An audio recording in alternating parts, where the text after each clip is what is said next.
All the gifts my boyfriend gave me were fake, but when we broke up, he suddenly produced receipts for the genuine items and sued me in court. In my previous life, I lost the lawsuit and was saddled with $2 million in debt. Afterwards, my ex-boyfriend and his new girlfriend posted my story online, not only calling me a homewrecker but also portraying me as an out-and-out gold digger. That's when I found out he already had a girlfriend. The real deal was all in her hands. This incident caused a major uproar online, turning me into a target of public condemnation. My parents desperately tried to seek justice for me, but were humiliated daily, eventually dying in an accident. I too could no longer bear the blows and passed away prematurely. The boyfriend and his girlfriend became internet celebrities because of this, earning a fortune. When I opened my eyes again, I was back on the day my boyfriend first gave me a gift. Late, look what I bought for you. At this moment, my boyfriend Shochi is holding a high-quality replica of a Chanel bag, offering it to me with great attentiveness. I know you girls love handbags the most, darling, even though I can't afford a real one for you right now. The high-quality replicas aren't cheap either. In his previous life, he did exactly this, bought the genuine item for his girlfriend Sunu Anyuan, but picked up a high-quality fake from his relative who worked as a reseller to give to me. I knew these bags were all fake, so I accepted them without any suspicion. Unbeknownst to her, he had already purchased the genuine item at the counter and given it to Sunu Anyuan, while keeping the receipt as evidence to falsely accuse me, so that one day in court, I would be forced to compensate him for the real product. Seeing that I remained unmoved, he spoke up cautiously. Darling, I know you don't care whether the bag is real or fake, you only care about the thought behind it, right? You wouldn't be like my former gold-digging ex-girlfriend, who knew this bag was a high-quality fake and refused to take it, would you? His tone was thick with grievance. This is his usual tactic. Once, whenever we ordered a slightly more expensive meal, he would excuse himself by saying he was tight on money lately, using that pitiful tone to make me treat him instead. Baby, you're not going to be upset just because I asked you to treat me to a meal, are you? Not like my ex-girlfriends who were all gold diggers. I knew my baby loves me the most. He was right. There was a time when I truly loved him the most, could overlook everything, and even felt sorry for him every time he ended up with a gold digger. Looking back, any real gold digger would have seen right through him. He was just trying to smear her reputation. In my previous life, even though the bags he gave me were all fake, I still loved and cherished them deeply, often wiping them carefully after each use, keeping them in pristine condition until the day I went to court. But this became evidence for his criticism of me. He accused me in court, if you knew these bags were fake, why did you keep them in such good condition? Isn't it just about knowing that what I gave you is real? You're just saying these are fakes to make a quick profit. Society is messed up because of women like you who only care about money. The evidence was overwhelming, and nearly everyone present looked at me with contempt. I'll never forget how I felt that day. At this moment, looking at Jochi in front of me, I only feel disgusted, yet he remained completely unaware. Tucked the bag into my arms, then he took my hand and pulled me toward the door. Baby, let's go to that Japanese restaurant we often eat at tonight. I've been craving it for ages. Perfect timing. I just gave you a bag, and it'll look great on you when you go out. The scene was exactly the same as in the previous life. During that meal, he casually mentioned how much he had spent on high-quality replicas, subtly guiding me to feel sorry for him. Later, it became our unspoken tradition. Every time he gave me a fake bag, I would treat him to an expensive Japanese meal. It was only later that I found out the hostess at that Japanese restaurant was Song Nuanyuan. No wonder, every time I try to pay, she claims the store's system is malfunctioning and insists I pay in cash. Consequently, the bills I covered and the money I spent for Jochi later became nearly impossible to verify. Not only did I have little savings left, I even ended up with a massive debt of $2 million. At that thought, a bright smile spread across my face. Sure, too, he ordered a lavish spread of his favorite expensive sashimi, just as he had in his previous life. I don't like sashimi. Every time we have Japanese food, I usually stop after just a couple of bites and wait for him. He just really likes it, so he always chooses this store. But this time, I wolfed down the food right in front of him, devouring all his favorite dishes. He was dumbfounded, astonished by my sudden change. Sweetie, I thought you didn't like sashimi. I looked up at him with a reproachful gaze. You know I don't like it, yet you always order so much. Hearing me say that, he sincerely took my hands in his. Baby, I didn't mean to. From now on, I'll take care of anything you don't like. Just give me whatever food you don't want to eat. I'll be your personal trash can. Sigh, even though that bag is a high-quality replica, it still cost me a pretty penny. Looks like I'll be eating instant noodles again at the end of the month. Only by following the baby do I get a chance to eat what I want. He feigned restraint, and our daily expenses were mostly split evenly. In my previous life, I felt sorry for him putting on such a pitiful act, so I offered to treat him this time. The average spend per person at this restaurant is as high as 2,000, and Jochi always loves ordering extremely expensive ingredients, costing me at least half a month's salary each time. I didn't eat much, but I ended up paying. This happens almost every month. I felt overwhelmed, and each time I was about to speak, I remembered how much he must have spent to send me the bag, so I swallowed my words. Later I found out that the counterfeit he bought wasn't even a high-quality fake. Its most expensive version didn't exceed 1,000. I let out a soft laugh, looking at him seriously. How about I treat you to this meal instead of splitting the bill? His eyes lit up when he heard my words. I knew you were the best, sweetie. He ordered quite a few more dishes. He knew I was paying again, so even though I ate more than usual this time, he was still very attentive to me until checkout. I realized that Song Nuanyuan was carrying the same bag as me. This is a detail I never noticed in my previous life. It must be the real bag that Jochi bought for her. She gently brushed her hair back, speaking in a sweet, delicate tone as she often did. Excuse me, ma'am, there seems to be an issue with the system. Would you mind paying in cash instead? I showed a look of impatience. Why does the system always break down when it's my turn to pay? I don't have any cash on me this time. How about I wait until you fix the system before I check out? Jochi pulled me aside and began to persuade me in a soft, gentle tone. Honey, there's an ATM right nearby. Look, the receptionist is just trying to make a living too. It's not easy for her. Why don't you just go and withdraw some cash from next door? But you've already gone to withdraw several times, haven't you? I'll wait here for you. My sweetheart is the most understanding. I'm usually very easygoing, but this time, I refuse to back down. Is it my fault the system had an error? Just because she has it hard, does that mean my life is easy? Hearing my words, Song Nuanyuan felt deeply wronged. Her eyes were red as she looked at Jochi. Sorry, it's not my fault the system crashed. Several customers glanced this way. Song Nuanyuan immediately cast a pleading glance at the male comrades present. Quite a few onlookers began to speak up for her. One burly man even spoke up loudly. Yeah, it's not easy for a young girl working a job. There's an ATM not far from this shop. If it were me, I'd just go and get the cash. Seeing both Jochi and the crowd backing her up, Song Nuanyuan looked at me with smug satisfaction. Just as she thought I was about to give in the next second, I let out a soft chuckle. Then why don't we call the store manager to see if the system really made a mistake? 3. Song Nuanyuan didn't expect me to doubt her this time. A flicker of guilt flashed in her eyes, as if afraid I would actually call the manager. She told me the system was fixed within seconds. I pulled out my payment QR code and added a note. Shared expenses with boyfriend, Jochi, standing nearby, darkened his expression. He must be thinking now that if we end up in court and things get ugly, he might have to split this money with me. But then it occurred to me, it's just a few $1,000s, nowhere near as expensive as the bag he gave me. And I felt a lot better. I could never figure out why Jochi and Song Nuanyuan came to me. I'm just an ordinary, hard-working office worker. After all, in this lifetime, it suddenly clicked. I have a stable job and own a property, the very apartment Jochi and I live in now, which my parents worked their whole lives to save up for, especially because I'm not good at socializing,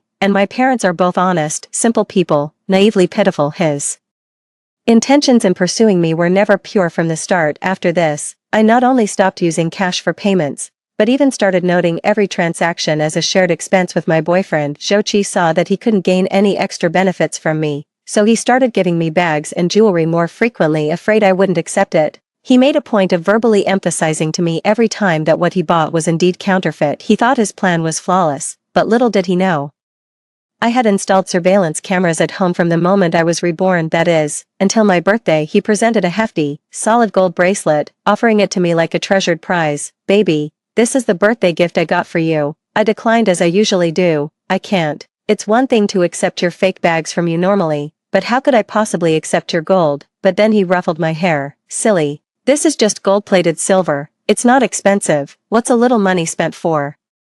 You, just take it. I pretended to be happy and accepted it. Seeing that I accepted it, he breathed a sigh of relief. Surely, Song Nuanyuan must have a heavy gold bracelet in her hand right now. In my previous life, after my birthday, he began obsessively giving me gold and silver bracelets as if he had discovered a new continent. On the day of the court hearing, the price of gold had risen to nearly 800. I couldn't produce the real gold, but he insisted I must have sold it for cash. In the end, I even had to compensate him for the price difference due to the rise in gold prices. He must have seen the gold price skyrocketing long ago and considered deceiving me as an investment. The neighbors, unaware of the truth, all said he doted on me in my previous life. To save his face, I never told anyone the truth and treated this bracelet as if it were real. Little did I know this inadvertently made the neighbors Jochi's witnesses in this life. I went around telling everyone that what I had on my hand was gold-plated silver. I even showed them the appraisal report for the bracelet, afraid they wouldn't believe me. Jochi was furious, blaming me for not saving his face. Wan, you weren't like this before, you used to be so considerate of me. Why did you have to go around telling people that what I gave you was gold-plated silver?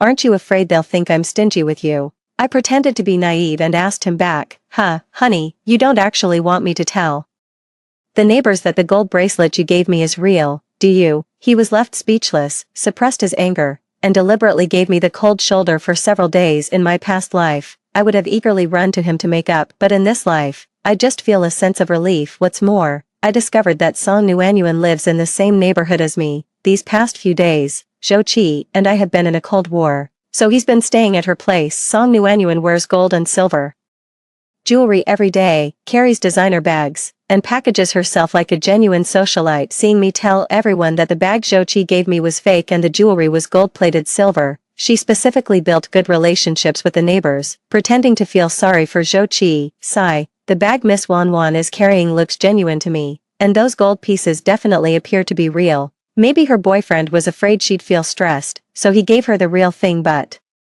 deliberately told her it was fake. Such good men are rare these days. For hearing her say that, the neighbors nodded in agreement. Even Jochi's reputation in the neighborhood improved quite a bit. He was beaming with joy, even graciously forgiving me and sending me a lot of gold-wrapped silver. According to the timeline from my previous life, in another 2 months, he would break up with me and then sue me in court. I silently prayed in my heart for that day to come sooner. After all, right now, even looking at him for a second makes me sick. Weren't you so keen on scheming against me? After being reborn, I immediately transferred the house ownership to my parents and signed a rental contract with them. The rent was set at the highest reasonable market rate, and I paid my parents the rent on time every month, with a note, shared expenses with my boyfriend. He stays with me an extra month, or lives with me an extra month. He must pay an additional month's rent. If I hadn't wanted him to feel the same pain, I wouldn't have waited for him to bring up breaking up.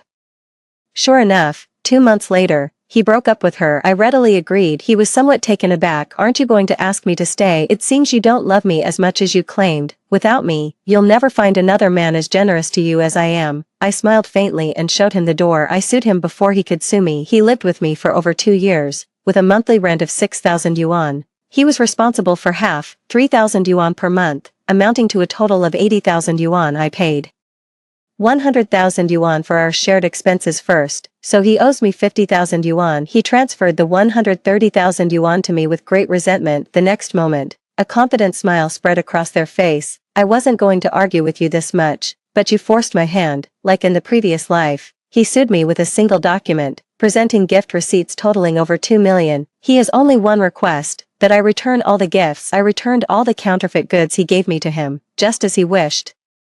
He picked up one of the gifts with a mischievous grin and examined it closely. These are all fakes, not the ones I gave you. I know you're reluctant to part with those gifts, but I gave them to you based on the premise of marriage, so you must return them to me. He proudly produced all the invoices he had prepared in advance, eagerly awaiting the verdict. Song Nuanyuan sat in the public gallery with a group of neighbors, her face unable to conceal her excitement. I presented the surveillance video I had prepared long ago. In the footage, Jochi's voice stating that these items were all counterfeits was crystal clear. Seeing the evidence I presented, a flicker of panic flashed in his eyes, but it was quickly replaced by confidence. What can your video prove? Everyone in our neighborhood knows how much I used to love you. I only told you those things were fake so you'd accept the gift, just to ease your mind. Hard evidence is overwhelming, for the sake of our long-standing relationship. I don't want to make things any worse. If you really can't come up with the gift I gave you, I can accept you putting up your house as collateral. You can pay me the remaining amount in monthly installments. However, if you choose installments, the interest cannot be waived. You earn 10,000 a month,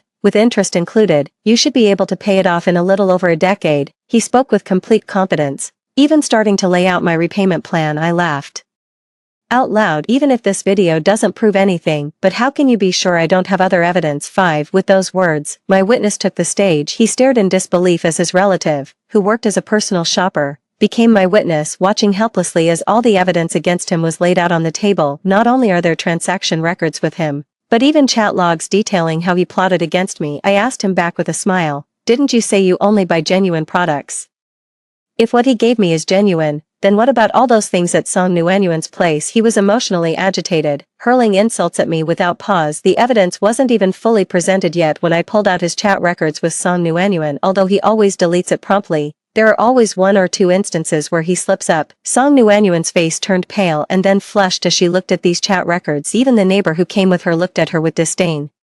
And the neighbor sitting next to her even quietly shifted her position. Song Nguyen never expected that I would discover their plan. Those bags and gold were quietly sitting in her home, and the police found them immediately upon searching. The outcome of this matter was that I returned all the counterfeit goods to Zhou Qi. When the verdict was delivered, Zhou Qi glared at me with a look of pure malice, as if he wanted to devour me alive. Jiang Wanwan, I never imagined you could be such a scheming and malicious woman. I truly underestimated you. You wait and see. He hurled the harshest words of his life at me. He even threatened me after we left the courthouse. But I'm someone who has already died once. How could such a threat possibly scare me? I met his venomous gaze. Wait and see. Well, that depends on whether you'll even get the chance to make me wait. I immediately filed a defamation lawsuit against Zhou Qi. He and Song Nguyen conspired to slander me, with the alleged amount reaching 2 million. Although it didn't cause me any substantial harm, the circumstances were egregious. As the mastermind, Zhou Qi even faces the risk of being imprisoned for 3 years. He approached me on his own initiative, wanting to settle the matter privately. He even brought up those past events between us again, trying to soften my heart. Wanwan, I know you don't really want to sue me, you love me so much. How could you possibly do anything to hurt me? We were just talking about our plans after marriage last month, don't you remember? Can we settle this privately? I've already had Song Nguyen return all the gifts. Those were originally meant for you anyway. I just had her hold on to them for safekeeping. If you're willing to forgive me, all those gifts are yours. I can sign a voluntary gift agreement. He spoke earnestly, completely ignoring Song Nguyen, whose face was pale with anger. I looked at him with a look of disdain. Who knows what evil intentions you had when you gave me the gift? After all, you nearly extorted 2 million from me. Sigh. After going through this, I think I'm going to end up depressed. Maybe the judge will feel sorry for me seeing how miserable I am. Seeing my disagreement, his tone grew anxious. If you're depressed, I can give you some emotional compensation. Just name your price. As long as it doesn't land me in jail, I'll pay whatever it takes. Consequently, with the coordination of both parties' lawyers, Zhou Qi transferred the last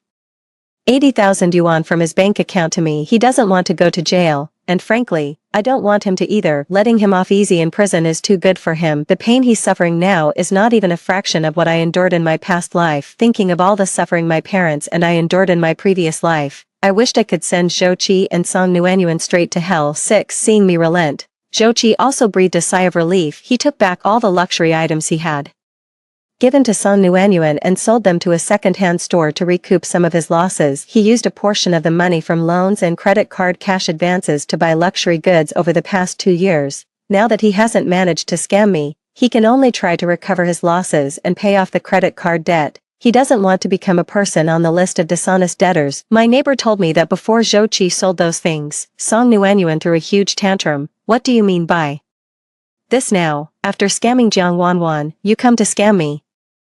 If you hadn't said back then that you could drain all the money from Jiang Wanwan to buy me bags, do you think I would have even looked at you? That's when they found out that Zhou Qi was actually Song Nguyen's simp, and she was only with him for the luxury bags and goods. So not only did Zhou Qi end up with nothing to show for his efforts, but he was also kicked out by Song Nguyen. Thinking back to her previous life, Song Nguyen became an internet celebrity, cultivating an image of being as serene and unassuming as a chrysanthemum. To this day, I still remember the remarks she made criticizing me during her livestream. Honestly, I never imagined Wanwan could be such an undignified person. She would stop at nothing to squeeze out more money. The methods she used to rake in cash are things we wouldn't even consider doing, even if she told us about them. Earning your own money to buy things for yourself is what we, as independent women of the new era, should do. Sisters, we must take this as a cautionary tale. At the time, her remarks attracted a large number of fans, but now, why would she break up with Zhou Qi just because he didn't buy her a bag? She really has network traffic all figured out. I immediately registered an account and shared what I had experienced online while getting back at Zhou Qi and Song Nguyen. It was also to make everyone more vigilant. Although I didn't name any names,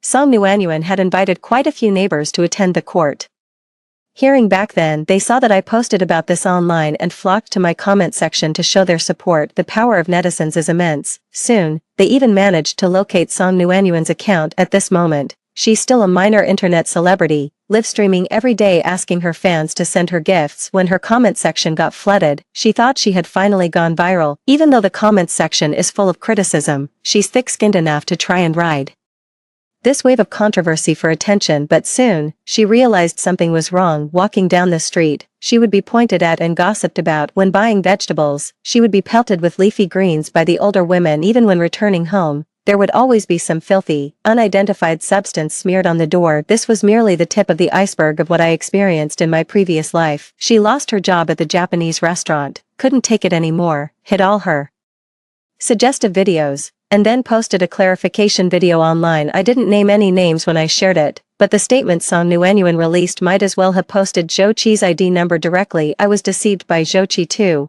I had no idea he had a girlfriend. I was completely unaware of his plans to sue Jiang Wanwan. Why is it that every time these scandals break, it's always us victims who get hurt? How come the men always manage to slip away unscathed? This matter has nothing to do with me. If you want to blame someone, you should be blaming Zhou Qi. Sisters, we need to stick together. Most of the people attacking me are men, and they're probably the type who just want to take advantage of women in real life too. Video released. Zhou Qi's job was greatly affected. His job was already unstable, and now with the scandal breaking out, he was directly fired by the company. Song Nuanyuan's account had already blocked Zhou Qi, so he had no idea that his dismissal was all thanks to her.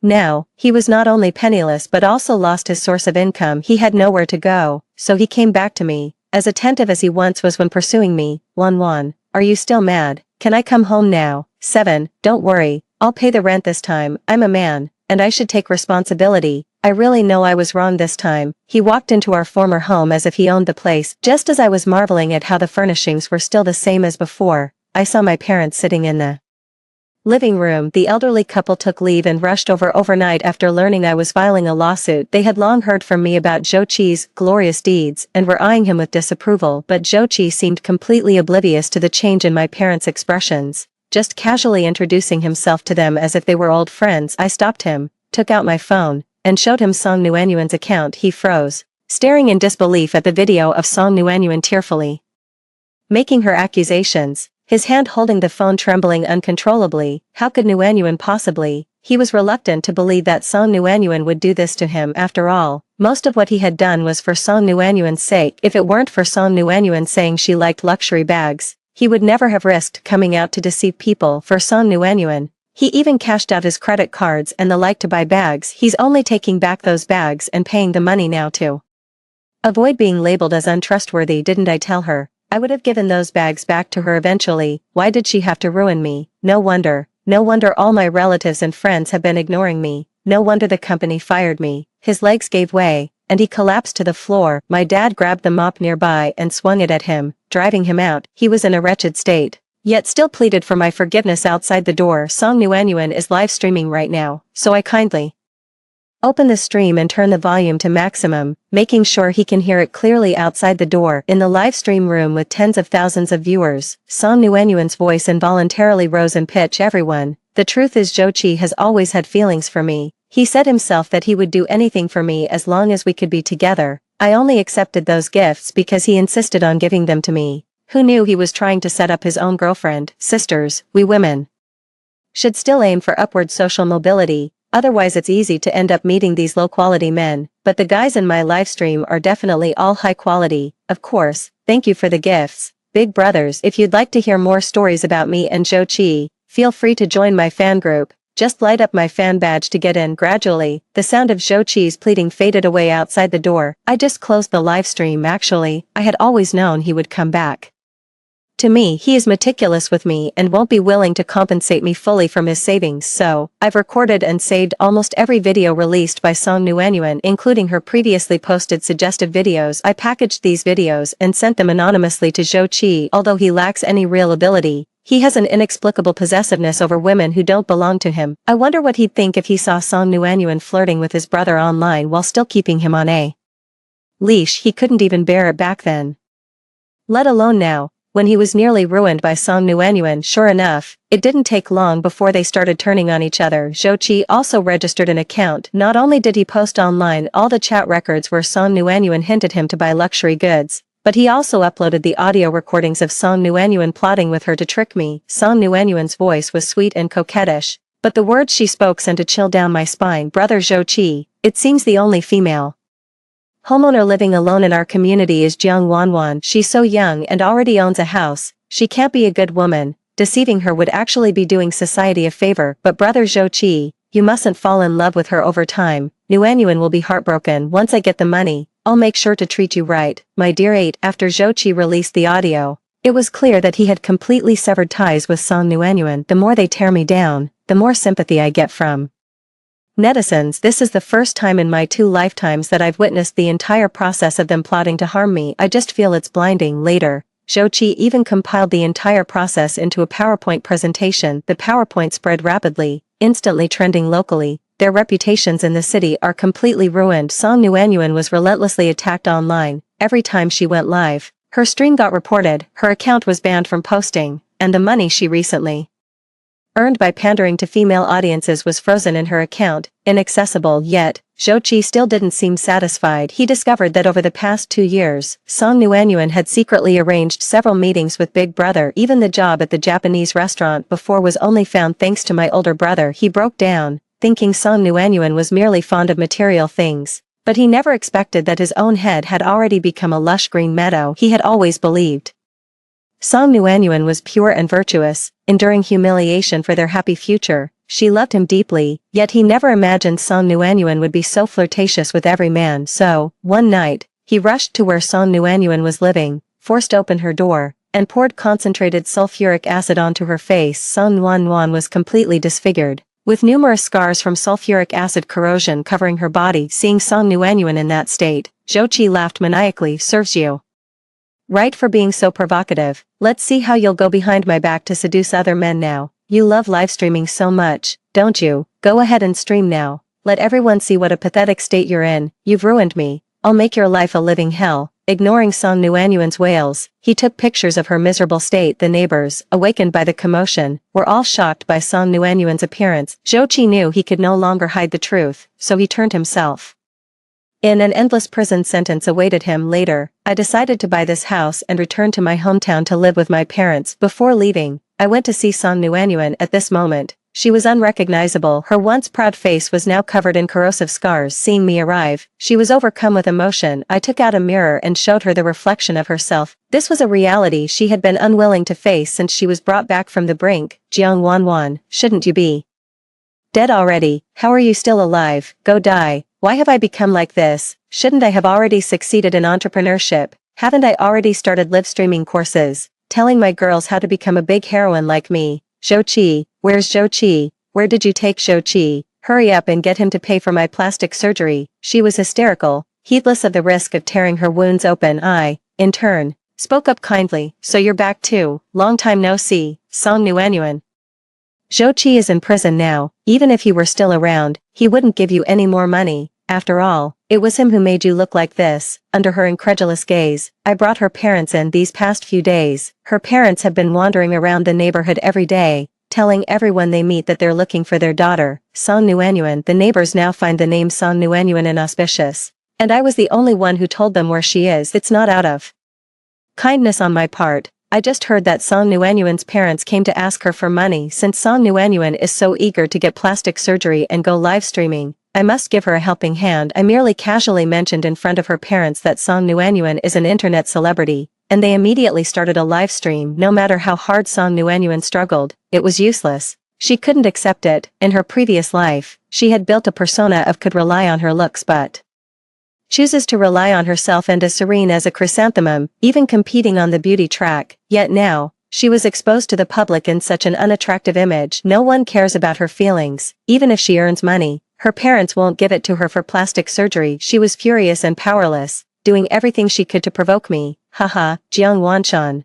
Do you know how your parents died in your previous life? They begged me to clear your name. TSK TSK TSK. The way they groveled was just like a dog. You have no idea how miserably they died. Thinking of what happened to my parents in my previous life, a dull pain briefly surged in my heart, but in this life, none of that happened, and those who hurt me all received their punishment. I felt a sense of relief, glancing at Song Nuanyuan, whose face was ugly but still defiant, and couldn't help but let out a light laugh. I don't know anything. All I know is that the one acting like a dog now is you. With that, I ignored her curses and turned to leave the ward. My parents were waiting for me outside the hospital. Time will eventually smooth over the shadows of the past life. End of text. That's all for the first story. Stay tuned. The next one is even more exciting. I am a withered, ancient leather corpse. I've raised a little granddaughter, ready to shed my skin and be reborn. Raising her, I accidentally raised her to adulthood because the girl is still too young, thin as a matchstick. Let's wait until she's a bit healthier before we consider it. My granddaughter brought me some cookies. Since I've eaten her cookies, I can't very well eat her too. My girl got into college. Saving money is the priority. We can worry about changing the skin later. Once my daughter graduates, starts earning, buys a house, and lives a good life, I'll treat myself to a full makeover, all in one go. I count down the days with glee,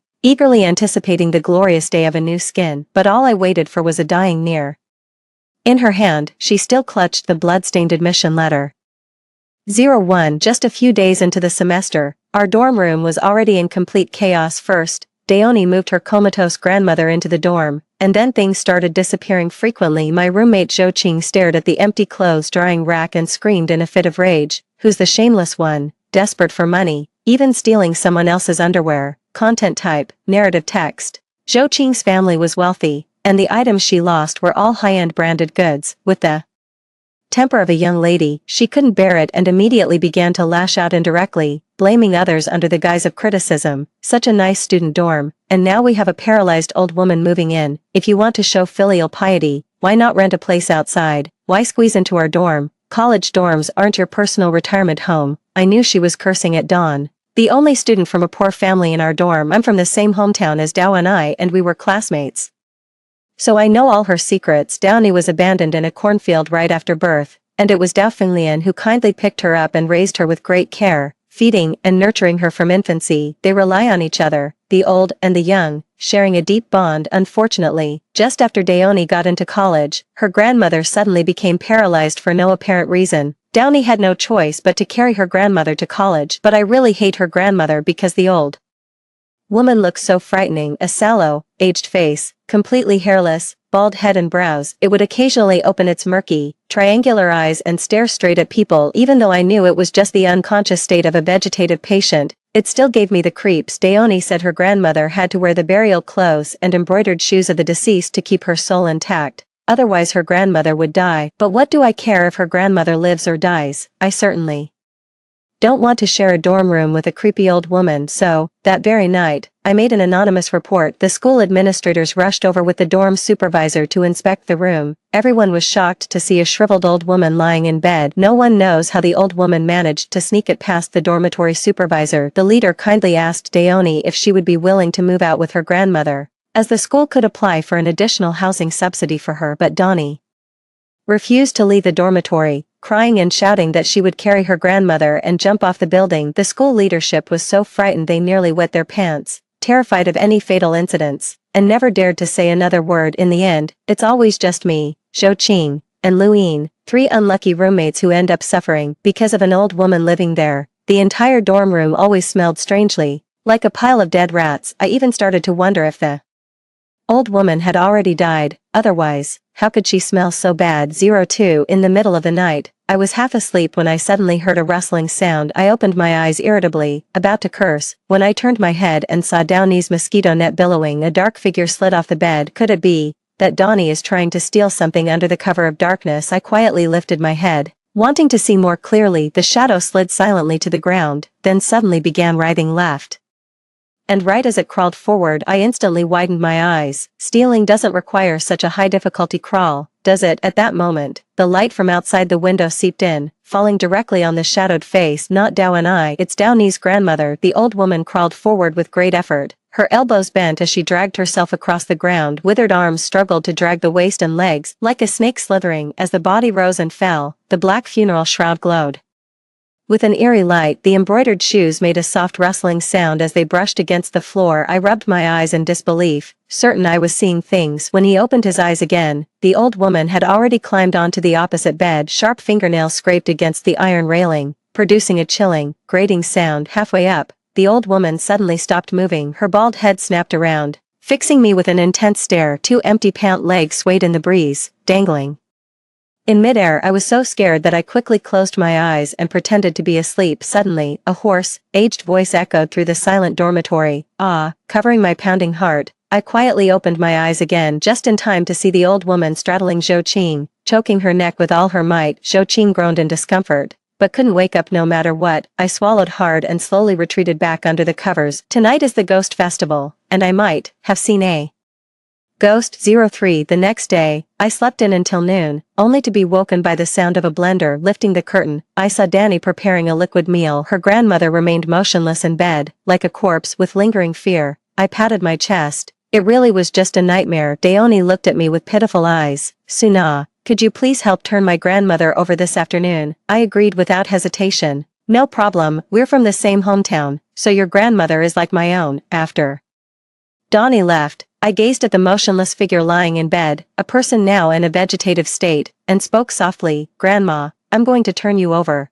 I grabbed her arm and yanked hard. Grandma rolled right over in bed. She stared at me with wide, frightened eyes. I poked her feeding tube gently and whispered an apology. I'm sorry, Grandma, I didn't control my strength properly. I grabbed her shoulders and pulled her forcefully outward. The clasp snapped open with two sharp clicks. My hand froze mid air, my mind buzzing. The set of underwear that Zhou Qing lost was being worn by the old woman. It's a true silk texture in youthful pink. Daoni's grandmother is a genuine old woman, with a wrinkled face that's hideously ugly, so how could her body possibly be as youthful and delicate as an 18-year-old girl's? Even more bizarrely, she's actually wearing a Van Cleef & Arpels viral necklace around her neck, with a matching bracelet on her wrist. That whole outfit costs nearly 60K. Daoni has been a financially aided student from a poor family her entire life. I pushed the old woman aside and carefully lifted the blanket that was bulging at the foot of the bed. Wow, my Yumia leather shoes and bag, Chanel dress, and sunglasses, a Burberry coat. How could this be? How could these things be here? I gnawed on my fingernails, unable to make sense of it no matter how hard I tried. Suddenly, a hand grabbed the hem of my clothes. I was so scared I almost fell right on my butt. That hand was as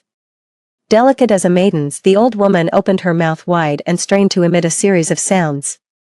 Her voice is also that of a girl. Outside, suddenly came the sound of a quarrel between Dao and I and Lu Yin, as if Dao and I had stolen Lu Yin's boyfriend. You little slut, acting all innocent and pure every day, turns out you're just a cheap woman who steals men. As the footsteps drew closer, the old woman suddenly released me and swiftly closed her eyes. She became a vegetative state again, like a lifeless corpse. 04. I was a bit scared, so I quickly found a Taoist priest online to consult. It was a long time before the Taoist master replied to me. I suspect this old woman is a skinwalker, searching for a replacement in your dormitory. Once the corpse completely replaces its skin, the stand will be completely possessed. I shivered. How can you tell whose skin the skin changer has taken? The Taoist priest replied, someone who eats and lives with you. I clutched my phone, and my heart began to pound wildly. 05. At night, I dared not sleep again. Sure, here's the translation in natural English, matching the narrative style of the original text. Sure enough, just as midnight struck, Grandma Daoni slithered out of bed again, like a black python, rustling softly this time. Her goal was to crawl into Lu Yin's bed. I widened my eyes in shock,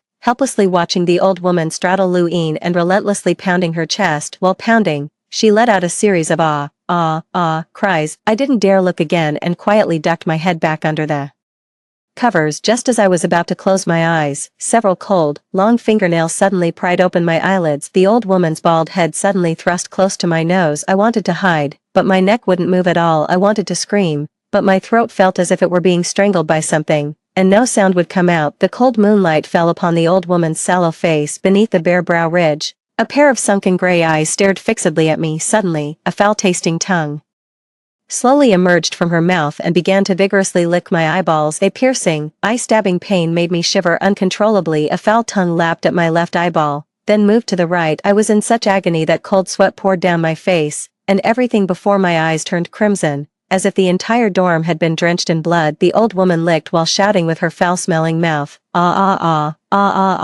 I don't know how long it took before the old woman finally climbed off me. Tears streamed from the corner of my eyes as I kept murmuring, ba, all night long. I was almost constantly having nightmares, an endless cornfield, the door that just won't lock, and then, that snake-like cold hand covered my mouth and forcefully pulled down my pants. I screamed loudly in my dream, struggling desperately. Suddenly, I stepped into empty air and my eyes snapped open. A drop of cold sweat dripped into my eye. I hissed in pain and fumbled for a mirror.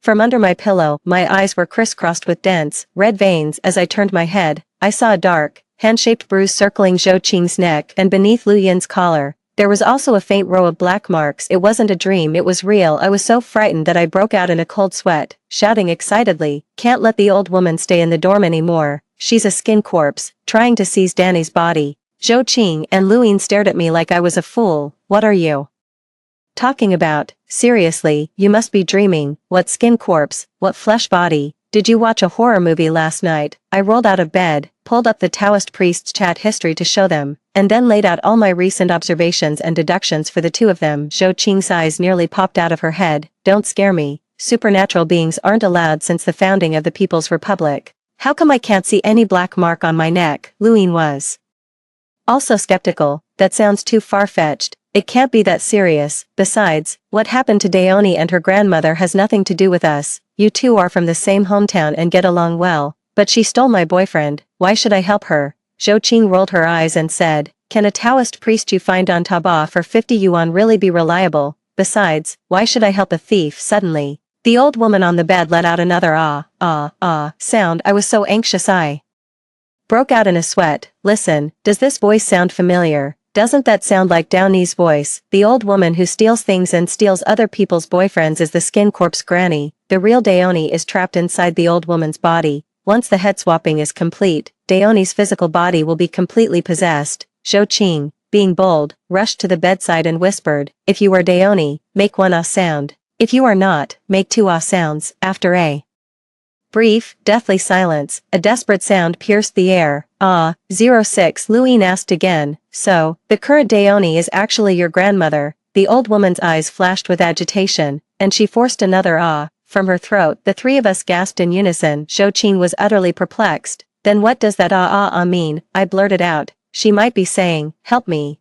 The old woman on the bed looked at me with a face full of gratitude and let out an intense It suddenly dawned on me. "Actually, you're not hurting us. You're taking advantage of your grandmother being asleep to call out to us for help, right?" The old woman, with tears in her eyes, let out a soft Zhou Qing bit her lip, her heart aching with reluctance. Lu Yin also looked troubled, her eyes filled with tears. After all, they're all just teenagers. No one truly has a heart of stone. I glanced around to make sure Danny wasn't in the dorm before lowering my voice and saying, "I grew up in the same village as Daoni. She was a foundling and had a particularly tough childhood. I suspect Granny Skinwalker took her in just to swap skins. When I was a child, the adults in the village wouldn't let us go play at Grandma's house, saying she was a Xiongjiapa and would eat children's fingers. Didn't you see that Grandma went to great lengths to get Dao and I into college and away from the countryside, just so she could lead this small mountain village herself? Can you really bear to watch Dao and I take over her body by corpse and turn her into a paralyzed old woman?" The Taoist master said, "As long as the skin corpse hasn't changed heads, there's still time. For 800 yuan, he can come and handle it. I'll cover the cost. Just lend a hand." "Okay, girls, if girls don't help girls, this world is completely beyond saving." Zhou Qing hesitated for a long time, then finally took the old woman's bony hand and nodded. "Let me cover this. Don't worry, Daoni, we'll find a way to save you." Lu Yin's hand reached out to hold it, her eyes shimmering with tears all along. She looked at my sincere face and asked, as if casually, "Suna, are you willing?" I stared at the old woman's empty neck, only wondering where that Van Cleef and Arpels necklace had gone, and answered offhandedly, "Of course I am willing," because I was also curious. After all, it was Darnie I hit with the brick that day. How did the person lying in bed turn out to be her grandmother? 07 in the evening, Jia Daoni went out to work. I quietly led the Taoist master back to my dorm room. The Taoist priest gave each of us a spirit-calling banner to plant in 3 directions around the dormitory. Shaking the bronze bell in his hand, he solemnly instructed us, "Before the summoning, each of you 3 must write your birth details on red paper, hold hands, and call out for Daoni's spirit in unison. Make absolutely sure the birth details are written correctly. If there's a single mistake, The spirit within the corpse will perish completely. We three all wrote our birth dates and times in red ink and handed them to the Taoist priest. The Taoist priest burned the 8 characters to ash, carefully fed them into the nasogastric tube, dissolved them into talismanic water, and poured it into the old woman's body. Inhaling the yellow wine, she suddenly sprayed it out, and the old woman's body jerked upward as if struck by an electric shock, then fell heavily back down. A shiver ran through my body, and my head felt a bit dizzy. The Taoist master shouted fiercely, "Summon the soul," he began. Pacing around the dormitory, murmuring our birth details and incantations softly as he walked, the old woman suddenly began convulsing and let out a horrifying scream. I narrowed my eyes, watching her transformation with a cold gaze. The old woman suddenly let out a sharp cry, spat out a mouthful of black blood, and then fell silent. The nasogastric tube lay on the floor, filled with regurgitated dark blood. The Taoist priest clutched his chest, collapsing to the ground, blood trickling from his 7 orifices. He struggled to calculate, his face filled with shock. How could this happen? The birth chart is wrong, whose 8 characters were written incorrectly. Oh. The girl trapped inside the skin corpse is now completely dead. I stared at the motionless old woman, letting out a long sigh of relief. Zhou Qing and Luyin stared in horror at the scene before them. How could it have failed, indeed, after all their meticulous planning and the daily charade they performed for me? How could it have possibly failed? Of course, it was because my birth details were fake. I knew from the very beginning that the whole dorm was teaming up to scheme against me. The old woman's true target for possession isn't Danny, it's me, because the corpse has a red mole on its chest, exactly like the one on my chest. The skin she changed into was mine. 08. I twisted my stiff neck, sat backwards on the chair, propped my chin, and said with a laugh, "You two can drop the act.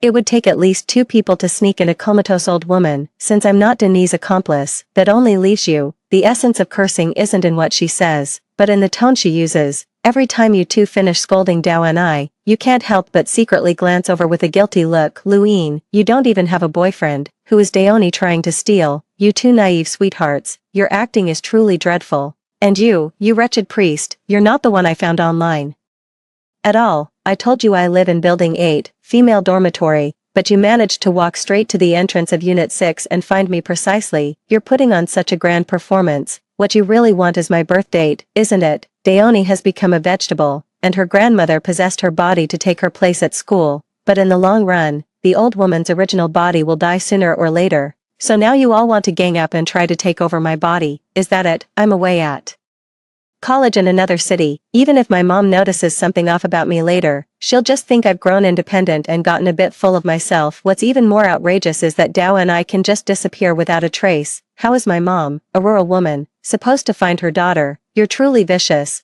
Why are you targeting a country girl like me and trying to ruin me? Are you guys thinking I'm easy to mess with? The 3 people across from each other exchanged glances, their panic now impossible to hide. Silly sweet girl and fake Taoist priest still want to compete with me? No way. I pulled the pre-installed pinhole camera from the pothose pot and waved it triumphantly. "Tomorrow I will call the Education Bureau to report you for holding superstitious activities in the dormitory and for having improper intentions toward me, a student from a poor background, yet covered in designer labels. I'm going to report her to have her financial aid revoked and expose her online as a vain, ugly fraud. I'll also sue the 3 of you for ganging up to bully me, drugging me, and causing me to have nightmares and see ghosts every night. My mind and body have suffered immense damage. If I report this to the police, it would be considered a criminal case, right? I demand you compensate me 300,000 for my physical and mental suffering, or you can prepare for jail time." Watching my roommate's crestfallen face, I burst into laughter. "You bunch of idiots, can a rural girl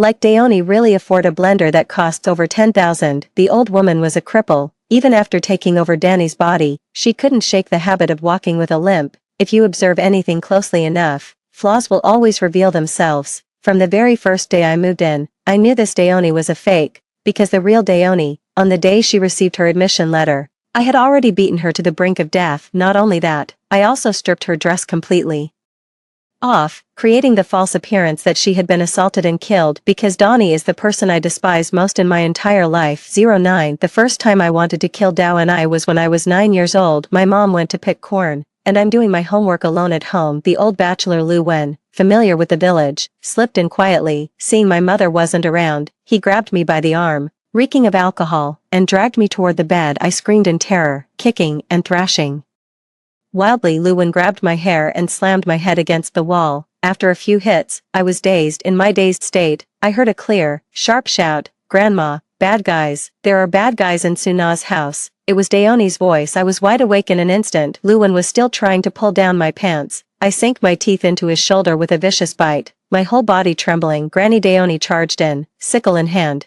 kicked Luwen in the backside, and started cursing loudly, "Damn beast. You don't even spare a young girl. Something worse than pigs and dogs. Get out of here now. I'll cut your balls off." Daoni also held a stick in her hand, desperately smashing it toward Luwen. Luwen cursed under his breath, then pulled up his pants and scurried away in disgrace. Grandma Daoni, drenched in sweat, flipped through my body and let out a heavy sigh of relief. She pulled the blanket over me, her voice trembling. "It's fine, the bastard didn't succeed. Wait until your mom comes back, then have her take you to the village chief and report it to the police station. A desperate old bachelor like Luwen might cause trouble again in the future." I sat there in a daze, as if my soul had left my body. Granny Daoni's hand waved frantically before my eyes. Oh dear, could it be that he's been scared out of his wits? At that moment, only I knew that I wasn't stunned with fear. I just quietly watched Daoni hiding behind her grandmother. She had braided a thick plait, her hair coarse and dark. I heard that every time walnut season comes around, her grandmother goes out with a pole and gives the trees a good whack. She would gather a whole basket of walnuts, peel them until her hands were stained green, dry them until crisp, clean them until spotless, and use them as filling in steamed buns with a fried egg inside. She gave all the eggs laid by her chickens to Danny alone. Eat well, grow well. So Daoni had delicate skin, was lively and cheerful, and when she laughed, it was a giggle like that of an innocent little hen. She also wore 2 hair clips on her forehead, shiny ones, the exact style I had always wanted, but my mom never let me wear anything on my forehead. She would just scold me, "You little hussy, not learning anything good, all dolled up every day for who to see." Daoni and I have been going to school together since we were little. There aren't many school-going children left in the village anymore, so the village school shut down. The kids who still go to school have to walk 2 hours along the mountain path to reach the school in town. Daoni's grandmother, leaning on her walking stick, holds Daoni's hand every day and walks from before dawn until daybreak hand in hand. They chatted and laughed all the way. Their laughter felt like strings of needles, pricking at my heart. My mother never once walked me to school. All she ever says is, "You worthless burden, want me to send you off? If you're scared, then don't go to school." My mom came back soon, and upon seeing someone else in the room, her eyes visibly panicked. Grandma Dawn gave a brief overview in just a few words. My mother looked at me, her face turning red and then pale. Then she lunged forward and slapped me hard across the face. "Why does that bastard only pick on you and not anyone else? Daoni is prettier than you. Why doesn't he bully her?" "It's because you're asking for it." Grandma Daoni quickly stopped my mom, not understanding why she was hitting me like a madwoman. I knew why, because Luwen has been involved with my mother all along. Today is the day they agreed to sleep together. My mother was afraid Luwen might take a liking to me, which is why she flew into a rage and was determined to beat me to death outside the gate. Daoni turned back and gave me a sympathetic glance. That one glance suddenly made me want to tear her limb from limb. "She's just a bastard, a foundling, picked up and raised by that lame old woman, Daofenglian. What right does she have to pity me? What gives her the right to pity me?" 10. The second time I wanted to kill Daoni was when I was 12 years old. A TV station came to the mountains looking for poor children to swap lives with wealthy city kids. I was eager to try and did everything I could to stand out. After all, I had good grades, was articulate and clever. Even the teacher specifically recommended me. Daoni would only hide behind her grandmother, timidly peeking out with just her little head. Yet, in the end, the TV station chose Daoni because I have my mother and stepfather, and our house is made of brick and tile, but Daoni only has a lame grandmother, and she herself is a foundling. It makes for a more sensational story on the program. My cheap stepfather was that bachelor Luwen who assaulted me, yet my mother still married him. She said that as a widow with a child, without a man in the house, we would be bullied in the village. As I watched Daoni get into the TV station's car and speed away, I clenched my fists so hard I bit my lip until it bled. Why does Da and I always beat me at everything? If not for her, this would all be mine. Daoni went to the big city and lived as a rich kid for half a month. When she returned, she was dressed like a little princess from a fairy tale. She jumped out of the car and threw herself into her grandmother's arms, wailing loudly, "Oh," and there was another girl crying in grandma's arms too. Later, I learned that the rich kid was named Shou Qing. I don't know what magic Granny Daoni possessed, but even The rebellious city kids would cling to her and sob their hearts out. Perhaps I've never been loved. I didn't know that love could be something that makes you cry. After Zhou Qing returned to the city, he would send things to Downey's family every few days. Of course, I stole all those things. Danny is incredibly stupid, and her grandmother is old, lame, and even more clueless. It was also around that time that I developed the habit of stealing. All the name-brand items in the dorm room that belonged to Zhou Qing were stolen by me, so I was shocked when I saw them being worn by the old woman. Actually, on the very first day of university registration, I recognized Zhou Qing. That mole on her left cheek is so noticeable, and she still has that loud voice when she talks. Just like when she was little. Luin was trafficked to the village next to ours and was rescued by Granny Daoni while trying to escape. That incident caused a huge commotion. The neighboring village searched the entire mountain with flashlights, but no one was found. What could possibly bind together a group of people who seem to have nothing in common? Only kindness, the grace of rebirth, a life-saving grace. 11. The day I killed Daoni, I had just received my university acceptance letter. My mom said she doesn't have money to pay my tuition and told me to figure it out myself. She called me a money-losing burden and said going to college was pointless. Better to start working and earning money early. She repeatedly insisted that when I get married, I must give her a 300,000 yuan bride price, or she won't let me off the hook. Luin secretly touched my butt and said he could give me 5,000 yuan, and my mom wouldn't find out. I'm smitten. I said we can't do it at home. My mom would kill me if she found out. If you're going, go to the cornfield. To get to my cornfield, you have to pass through a reservoir. Luin walked ahead, hands in his pockets, whistling smugly. I pulled a pair of gloves from my pocket, put them on, then seized the moment and gave a hard shove. Luin slid straight into the reservoir. He flailed in the water a few times before sinking beneath the surface. I gave a cold smile, clapped my hands, and prepared to go back for the money. Looking up, I saw that not far ahead, Danny was holding an EMS of the same color as mine. She stood motionless for a moment, took a few slow steps back, then suddenly turned and ran. I grabbed a brick and chased after him like a madman. At that moment, only one thought flashed through my mind. Darnie saw me kill someone. I can't go to jail. Donnie fled into the cornfield, screaming all the way. Adrenaline rush gave me superhuman strength. I slammed her to the ground, repeatedly striking her body with a brick as if I've done it countless times before. So skillful, yet so satisfying. Finally, I roughly tore open Downey's skirt, stuffed Luin's lighter into her mouth, and walked away confidently. At that time, I thought Dao and I was already dead. Little did I expect that on the very first day of school, I saw her carrying her grandmother on her back to register. I was so scared that I nearly lost my soul, but Daoni seemed to have lost her memory, treating me just as before. Like everything in the cornfield, it was just my own imagination. I've said it before, I'm smart. The moment Zhou Qing and Luin walked into the dormitory, I sensed an unusual atmosphere in the air. Their body language was so familiar, yet they pretended to be strangers in their words. Soon, I managed to figure out the general idea. Dawn may be dead, or perhaps half alive, clinging to life within her grandmother's body, so she had to wear a burial garment and fake her death to survive. Grandma Daoni went to school in Daoni's place, and took the opportunity to seek revenge on me. She gathered Luin and Zhou Qing, who wanted to repay a favor, and created a fake haunting in the dormitory, trying to lure me into voluntarily handing over my birth chart. The most crucial element for soul transference and body snatching is the birth chart. Little did they know, I had guessed long ago that Grandma Daoni wasn't human. Countless mornings and nights following behind them, I saw Grandma Danny's eyes glowing with a green luminescence in the dim light. Like a demon, I've already witnessed the cruelest evil in the world. What ghost could I possibly fear now? 300,000, instantly credited. I cast a disdainful glance at them, trying to mess with me. These city folks are still a bit green. Haven't they heard the saying?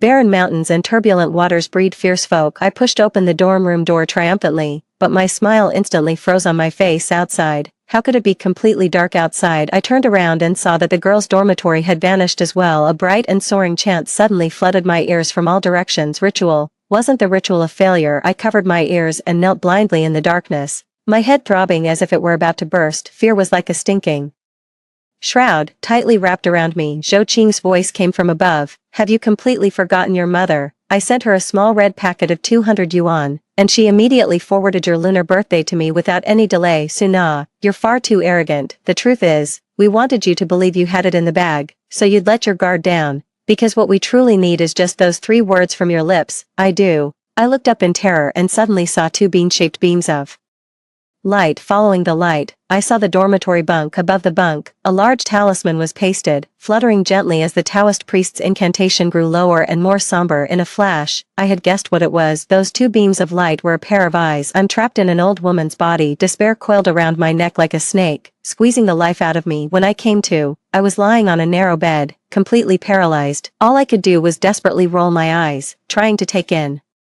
more of my surroundings. Downy crawled out from under the bed, her skin covered in talismans drawn with red ink. Zhou Qing and Luyin were also covered in incantations. Lying on the ground, I was naked, my body covered from forehead to toes with vermilion resurrection spells. The ceiling of the dorm room was hung with soul-calling banners and spirit-ringing bells, clinking softly in the wind. The entire girls' dormitory had unmistakably become an execution ground. The Taoist priest, looking utterly exhausted, gave Zhou Qing a nod and silently slipped out of the dormitory. Zhou Qing and Luyin helped my body up, shouting anxiously, "Daoni, wake up, wake up." Daoni also held me, tears streaming down her face. "My child, my dear, please wake up." I slowly opened my eyes and called out groggily, "Grandma, Grandma." "Luyin, Zhou Qing, what brings you two here? What am I? Where am I?" Zhou Qing wept with joy. "Don't you remember? We promised to go to college together. We're in a dorm room." Luyin held me and burst into tears. "Great, great, we did it." I glanced sideways at my sobbing roommates, two streaks of murky tears slowly sliding down from the corners of my eyes. Damn it, how could this happen? How could I lose when I'm so smart? How could Dorney take my physical body? I'll kill Daenerys, I'll kill them all. I want to leap up and tear them to pieces, but even with all my strength,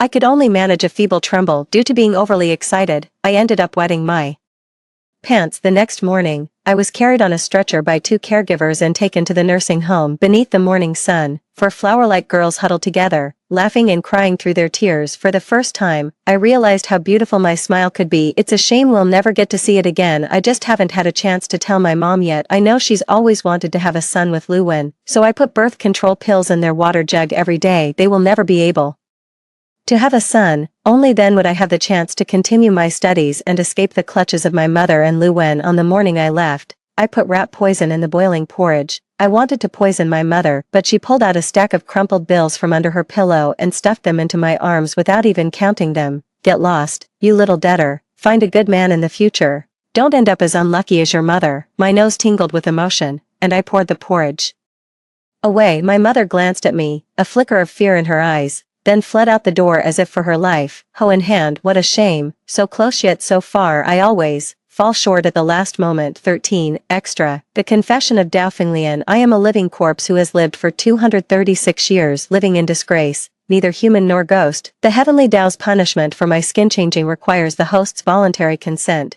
and they must utter the words, "I am willing." Truly, the struggles of a corpse's existence are comparable to marriage after all.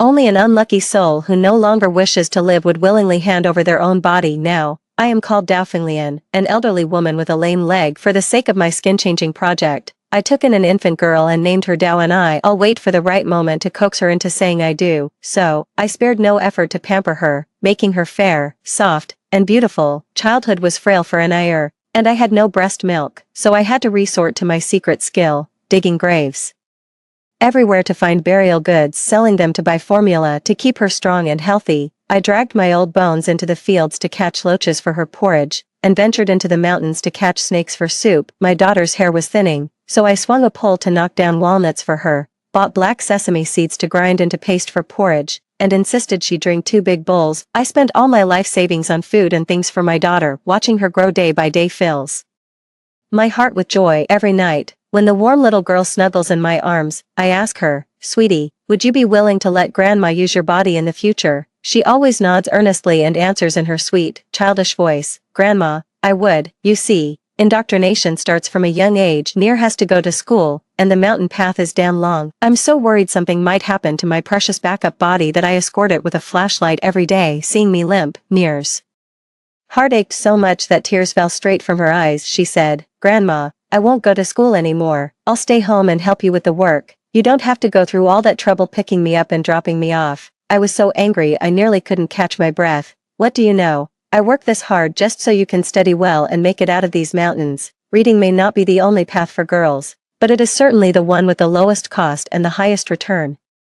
I'll sell my soul, dig up graves, and do whatever it takes, my old trade of skinning corpses, to raise my girl. Near no longer dared to mention skipping school, studying with all her might, making me feel deeply heartache. Unfortunately, in rural areas, as girls grow older, those restless men always cast cheap, lecherous glances, so I always carry a gleaming sickle at my waist. Come any closer and I'll cut your manhood off. Near and Suna from the village are very close, but I always feel Suna is too mature for her age, her eyes hiding far too many secrets. Even, I once suspected she had figured out my identity. After all, I've dug up the graves of her father, her grandfather, her grandmother. I told Anayar to stay away from Suna, but Anayar said Suna was pitiful. I shot her a look. How could she be more pitiful than you? I literally dug you out of a cornfield. Near buried her head in my arms and said in a muffled voice, Grandma, thank you for raising me. Yes, I'm just an old woman, and before I knew it, I'd raised my girl all grown up. But it always feels like there's never a good time to change the skin because the girl is too young and skinny as a twig. Never mind, let's fatten her up first. The girl brought cookies for the nanny. I ate the cookies, so I can't eat her now. Ninth grade homework is so hard. I really don't want to do this tedious schoolwork. I'll just wait until my daughter graduates. My daughter got into university. I need to save up some money for her studies. Saving money is the priority. The skin replacement can wait. Once my daughter graduates, gets a job, buys a house, and lives a good life, then I'll happily get that skin replacement, all in one go. I count the days on my fingers, waiting with joyful anticipation day after day, thinking that once Anayar gets into college, and then another 10 years pass, I'll finally make it through that day. My parched heart suddenly began to pound wildly. I limped around without my cane, searching everywhere for my girl. When I found her in the cornfield, the girl was already barely breathing. I've lived for over 200 years, and for the first time, I realized I could let out such a desperate, heart-wrenching scream. Moonlight coldly shines upon the ground. My near, under the moonlight, slightly opened her eyes, her body covered in dried blood. It was as if she was holding on just to wait for me. My daughter held my hand and murmured, Gee, Grandma, I'm sorry, I didn't protect my own body. She actually always knew. Tears streamed from my eyes, and my throat instantly erupted in a cry of anguished fury. Who did this? Anayar, who did this?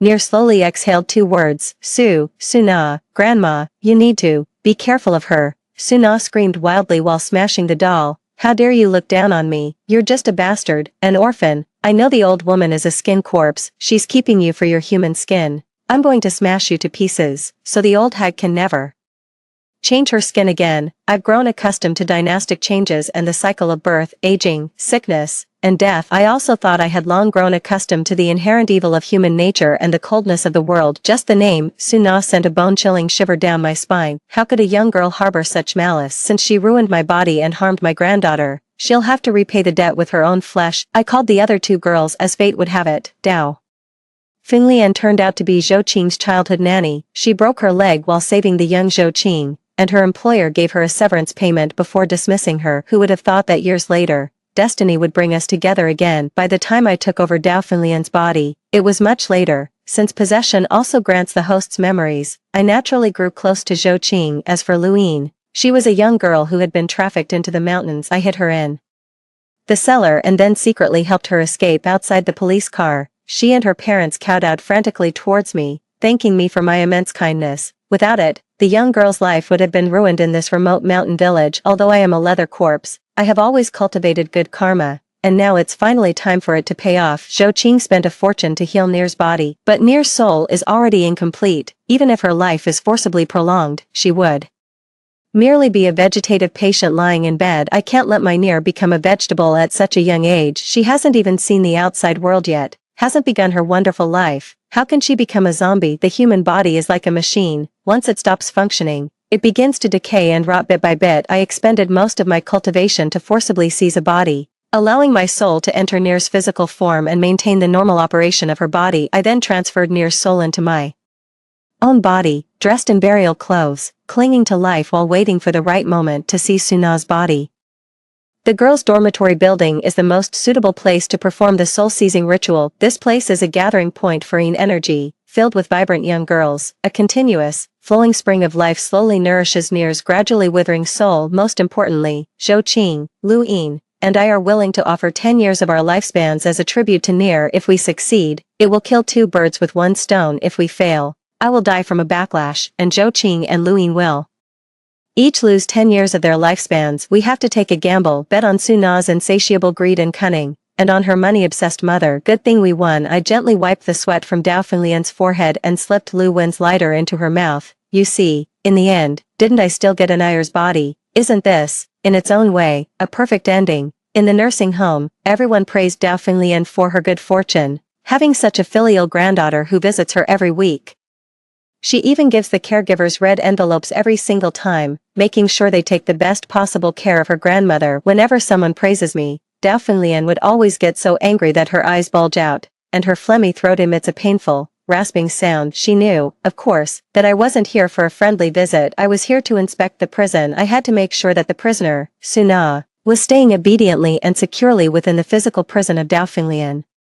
Cannot be born, death cannot. This is the ultimate revenge I, as an old skinless corpse, can ever achieve. Story 2. He politely threw a stack of photos onto my desk and said, think about it, let's cooperate. I took a closer look and found that the photos were all fragments of my husband and my best friend being intimate. I stared at the man in front of me, who was holding a helmet and wearing a racing suit, and said, how do you want to cooperate? As soon as Han Songchen left, my best friend Feng Xiaoyun sent me a WeChat message. Honey, how do I look in this bikini? Then, she sent me a photo. In the photo, she had a good figure and her skin was as white as jade. The sky blue bikini made her even more beautiful. However, her right hand was holding someone, but the specific appearance and figure of that person couldn't be seen. I deliberately asked, you got a boyfriend right after you got divorced? Yeah, I mentioned it to you before, when my ex-husband cheated on me. I found this backup. I helped Feng Xiaoyun with her divorce lawsuit against Han Songchen. I even led the police personally to obtain the video evidence of Han Songchen being caught in the hotel. All of this was to ensure that my best friend would win the case and that the scumbag would get the punishment he deserved. But now,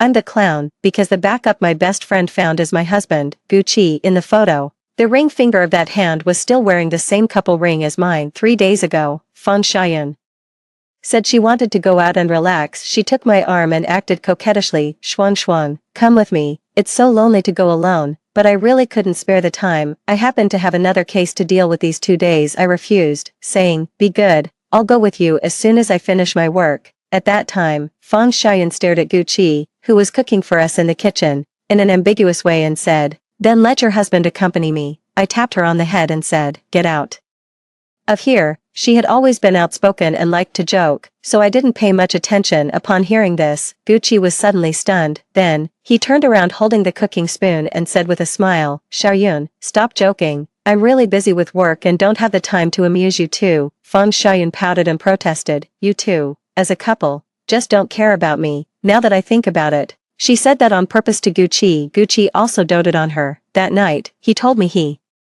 had to go on a business trip. It turned out that the two of them had planned to go on a trip together. The next day, Feng Xiaoyun knocked on my door. She hugged me cheerfully, saying, baby, I missed you so much. I endured the nausea and pretended to hug her. With a very light force, she noticed something was wrong and pushed me away, asking curiously, what's wrong with you? Shuang. I pretended to be relaxed and said, it's nothing. She didn't doubt it anymore. Instead, she tugged at the dazzling gold necklace around her neck and said, look, my boyfriend bought this for me. Is it nice? I was stunned and stared at it again and again. Wasn't this the year of the snake limited edition fortune necklace that I had taken a fancy to before? I had mentioned it to Gucci, intentionally or unintentionally, that I wanted to receive it on my birthday. But on my birthday, Gucci used the excuse of having to work overtime at the company and couldn't accompany me on my birthday. The next morning, when he came home, I smiled and stretched out my hands, saying, gift. As he put down his briefcase, he asked in confusion, gift? What gift? I stood there in a daze, thinking he was joking, but he still looked at me blankly. I then realized that he had completely forgotten my birthday, let alone the gold necklace I had mentioned. But now it seems that he didn't forget my birthday, he just didn't want to celebrate it for me. He was just pretending. I smiled absently and then replied, it's nice. Feng Xiaoyun raised the corners of her mouth, showing a victorious posture. In the past, I might not have thought there was anything wrong with it, but now, I know that she did it on purpose. Hey, what are we all doing standing at the door? I don't know. When Gucci stood behind us, I had expected that they would come back today because there was an important dinner party at the Chow family tomorrow, and Gucci had to come back. Since your husband is back, I won't disturb your couple's time together, Feng Xiaoyun said to me, and also gave Gucci a meaningful look. Gucci didn't stop her from leaving. He closed the door and hugged me in his arms. Shuang, I haven't hugged you for a few days. Why do I feel like you've gained weight? His head was buried in my neck, and his warm breath blew against my ear. I chuckled and pushed him away, saying, I haven't gained weight. Maybe you've hugged a woman who is thinner than me. Gucci froze in place, looking flustered for a moment.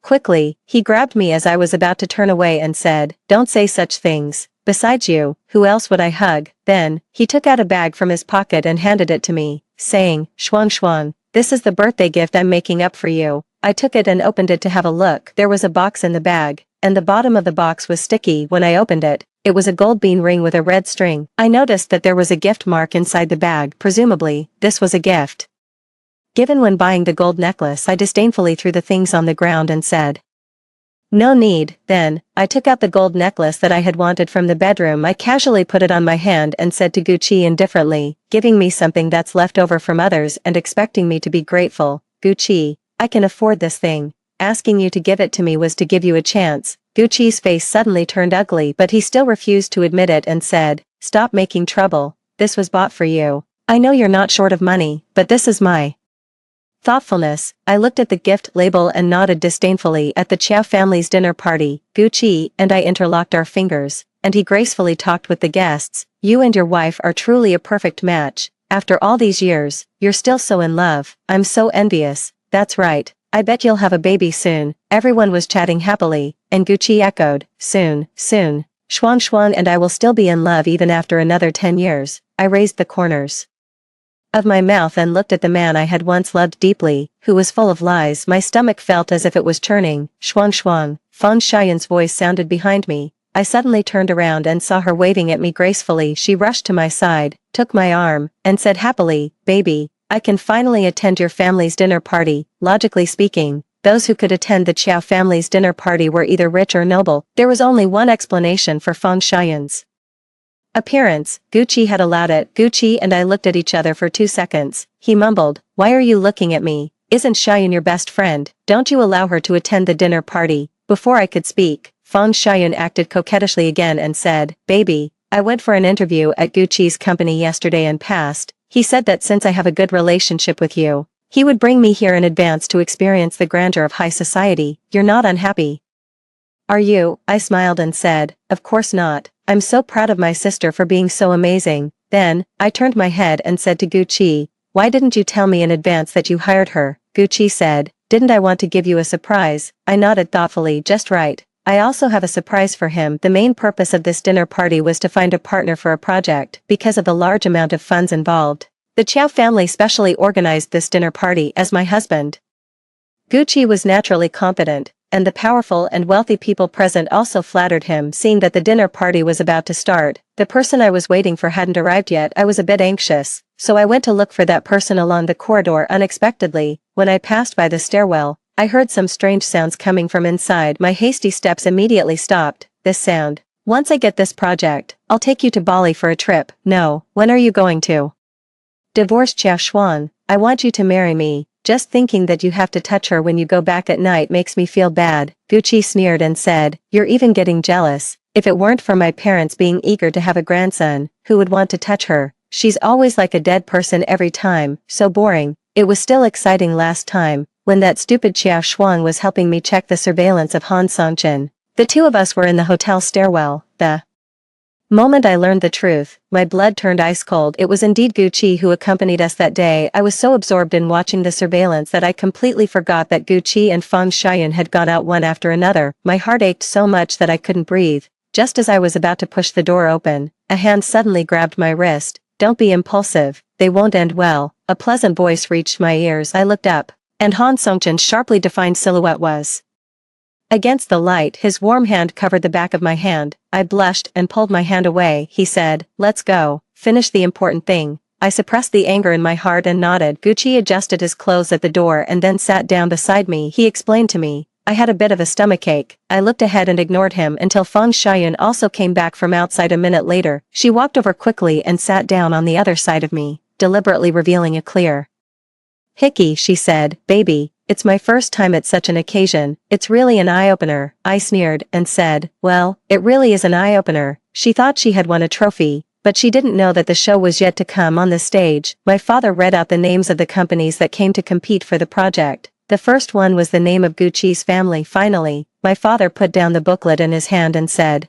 "This competition is fair and just, please have the leaders of each company come on stage to give a self-introduction." This confused Gucci and everyone present. They had thought that this was a predetermined quota, and not many people would have prepared in advance. At most, it was just going through the motions. Gucci was thus pushed onto the stage and stumbled as he talked about his plan for the project. Because he was so confident of winning, he couldn't come up with good solutions to many common problems in the project. He also made some jokes, and some people whispered, "Can he really take on this project? Damn, if I were the son-in-law, I could do it too, a man who relies on his wife." I thought he had some real ability. Beads of sweat also appeared on Gucci's forehead. "Okay, let's welcome the next one." Amid the curious gazes of everyone, Han Sung-chin confidently picked up the microphone and began to talk at length about his plan for the project. 10 minutes later, there was a round of applause from the audience. Everyone already knew who would win the project. During this period, Gucci tugged at my sleeve, frowned, and blamed me. "Chiao Shuang, did you deliberately embarrass me? You knew that today's process was different from usual, but you didn't tell me in advance." I spread my hands and said, "Who can you blame if you don't have the ability?" Fang Xiaoyun was stunned as she watched Han Sung-chin, who used to be unruly, now shining brightly, and she regretted it deeply. She couldn't believe it and grabbed my hand, saying,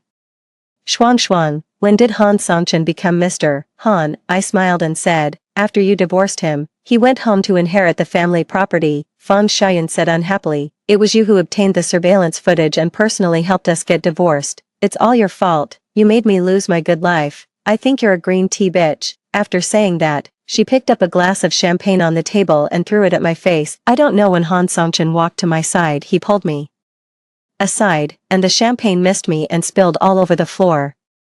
After I stood still, without saying a word, I quickly picked up the champagne and threw it at Fang Xiaoyun, accompanied by her scream of awe. Everyone at the scene looked over. Her hair was wet, she was in a sorry state, and she sat on the ground wailing. She pointed at me and shouted, "This is the daughter of the Chow family, bullying a woman who has no power or influence." There were many media reporters at the scene. They seized the opportunity and rushed over. They started questioning me without distinguishing right from wrong. "Miss Chiao, do you really hate your best friend that much? Can't we be friends with you if we don't have money? You seem so friendly usually, but I didn't expect you to play such a duplicitous game." Fang Xiaoyun cried pitifully. When all the cameras were on her, she suddenly stopped crying. Then, she said to the camera, "It's all her. She colluded with my ex-husband. I didn't see her true colors until I got divorced. She has already had an affair with my husband." After saying that, she took out her phone and opened a photo. In the photo, I was holding Han Sung-chin's wrist with one hand and squatting down, not knowing what I was doing anyway. From that angle, it really looked like Han Sung-chin and I had intimate contact. I thought about it carefully. This was probably the day he came to find me, when we went out of the company to do something together. I sprained my ankle and instinctively grabbed his wrist. I never expected to be photographed. When I was being severely criticized, Han Sung-chin stood up. He said coldly, "Fang Xiaoyun, haven't you had enough of accusing others first when you're the one at fault? Next, I'll show you what it means to be too clever for your own good." In full view of everyone, Han Sung-chin put a video on the screen. Before he even clicked to play the video, just by looking at the cover, I knew what he was going to show. I didn't care about anything else. I took 2 steps at a time and rushed onto the stage.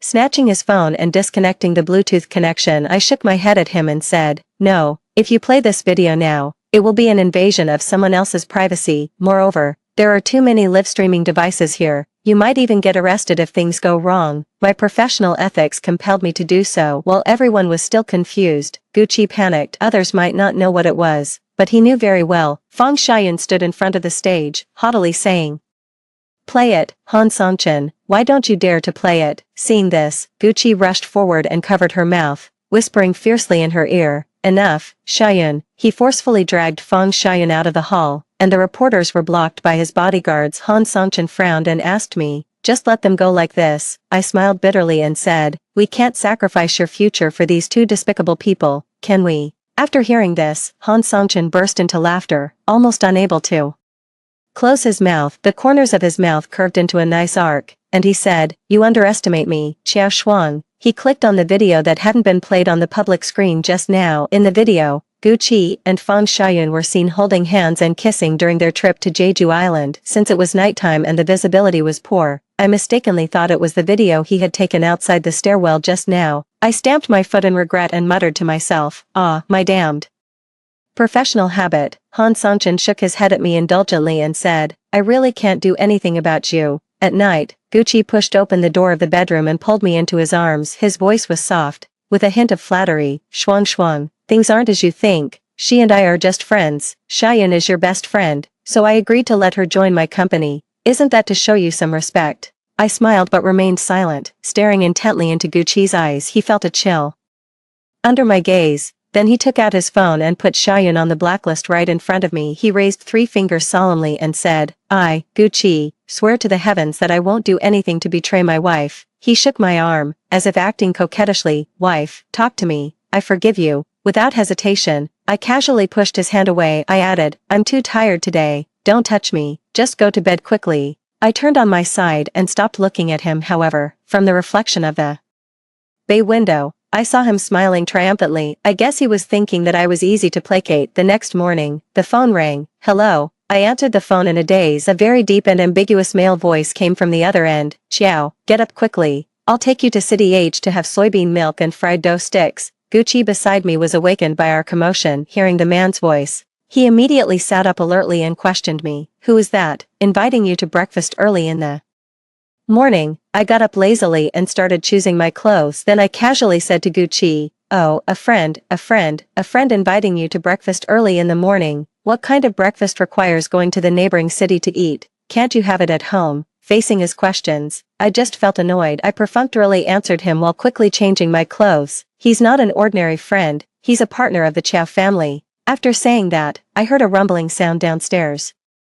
So I ran downstairs without looking up. When I got into Han Songchen's supercar, Gucci leaned out from the second floor. "Put my wife down, damn it." The supercar sped on the highway, and I was touching up my makeup in the car. Han Songchen suddenly said, "Actually, I didn't cheat when I was with Fang Xiaoyun." I stopped the hand that was about to stick on my false eyelashes and said, "Is this a scumbag's redemption story?" He was amused by my words and explained, "That woman is the secretary of my client. I investigated her privately. She had contact with Fang Xiaoyun. Shortly after my divorce, I found that she frequently entered high-end clubs, so I vaguely suspected that Fang Xiaoyun gave her a lot of money. After all, she got a lot of money from me." Han Songchen was right. The main purpose of my helping Fang Xiaoyun with the lawsuit was to get his money. I asked him, "So you didn't have anything happen with that woman holding the steering wheel?" He looked a bit confused and said, "Actually, I'm not sure. Because I was really dizzy that day, I don't know exactly what happened." Then I realized that it was very likely that Fang Xiaoyun had set a trap. The purpose was to empty all of Han Songchen's possessions and even make him lose his reputation. Fang Xiaoyun didn't expect that Han Songchen had hidden this from her. His parents were well-known figures in Beijing, but they were very low-key. While I was thinking, Han Songchen's phone rang. I accidentally caught a glimpse that it was from Fang Xiaoyun. Han Songchen ignored it. It wasn't until the phone rang 3 times that I said, "Answer it and see what she has to say." Then he pressed the answer button and turned on the speakerphone. "What is it, Aiken? I'm pregnant. Can you come and pick me up?" At the door of Fang Xiaoyun's villa, when she saw Han Songchen getting out of the sports car, she rushed over in a hurry and put her arms around his neck. "Husband, I regret it. Can you give me another chance?" Her shoulders were twitching, and her eyes were incredibly red.